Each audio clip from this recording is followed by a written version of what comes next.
अरे काश काश तो कहीं से मुझे देख रही हो। देख आज मैं कितनी खुश हूँ। I am really happy today. क्या था? क्यों खुश हूँ? क्योंकि मुझे तुझसे बेटर और अच्छी दोस्त मिल गई है, पार्वती।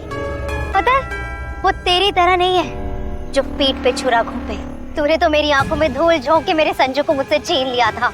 परिणीति के आने वाले एपिसोड में एक अलग ही ट्विस्ट देखने को मिलने वाला है। यहाँ पर भाई नीति ने कबूल लिया है सारा सच, अपना जुर्म, अपना मर्डर, मतलब किस तरीके से उसने परी को मारा था, और यहाँ पर परी के सामने उसने सब कुछ बोला है।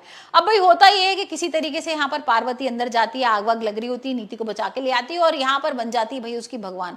मतलब यहाँ पर अब नीति इतनी खुश है, उसको विश्वास ही नहीं हो रहा कि भाई मेरी कोई जान बचा भी सकता है, और यहाँ पर पार्वती गई है मेरी जान बचाने। बट पार्वती उसने खुद आगे बढ़कर मेरा हाथ संजू के हाथों में दिया। पता है सच में बहुत अच्छा हुआ जो तुम मर गई, बहुत अच्छा हुआ।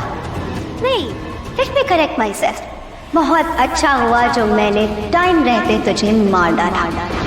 तो अब तो मैं श्योर हूं कि परी नहीं पार्वती, और यहाँ पर सारे घर वाले भी भाई शॉक हो रहे हैं। वहीं हम देखते हैं कि अब नीति आ गई है पार्वती के यहाँ और सारा इतना जुर्म जो है वो कबूल लेती है और बता देती है किस तरीके से भाई मैंने परी को मारने की कोशिश की थी, उसने मेरे संजू को छीना कितनी बार, और यहाँ पर मैंने बार बार उसके ऊपर भाई वार किया, और एक बार तो मैंने उसको पहाड़ों के ऊपर से धक्का दे दिया और मर्डर कर दिया।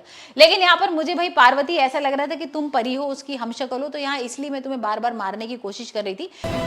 अब वो तेरे रास्ते में कभी भी नहीं आएगी पार्वती, अब वक्त आ गया है, तू अपना अगला वार कर, और इस बार नीति के बजाय संजू पे वार कर जिसने तुझे धोखा दिया।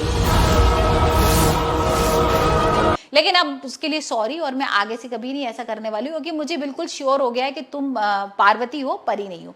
अब ये सारी चीजें तो बता देती है, लेकिन हो सकता है कि पार्वती कहीं ना कहीं इन सब चीजों को रिकॉर्ड कर रही हो, क्योंकि उसके पास भी एविडेंस होना चाहिए ना कि नीति ने ही मारा है उसको। तो अब ये सारे एविडेंस वो इकट्ठा कर रही है, और नीति को पता ही नहीं है कि भाई वो किस तरीके से उसकी जाल में फंस गई है। वहीं हम आने वाले एपिसोड में देखने वाले हैं कि यहाँ पर मंदिर में पूजा वगैरह हो रही है, पार्वती पहले से ही पहुंची हुई है, और वहीं पर नीति, राजीव और सारे घर वाले भी पहुंच जाएंगे, और यहाँ पर अचानक से राजीव को देख के भाई परी खुश तो हो जाएगी। लेकिन यहाँ हम देखेंगे कि राजीव के संग भाई वो आरती वगैरह भी कर रहा है, और नीति को कोई तकलीफ भी नहीं हो रही, मतलब नीति को कोई फर्क नहीं पड़ रहा है। अब ये देखकर ना बेबे और गुरविंदर के होश उड़े हुए हैं। यहाँ पर बेबे और गुरविंदर डिस्कस भी कर रहे हैं कि भाई ये क्या हो गया अचानक से, और ऐसे कैसे हो गया कि पार्वती उसकी जान बचाने चली गई। मतलब परी तो नहीं लग रही है, अगर परी होती तो कभी भी उसकी जान नहीं बचाती।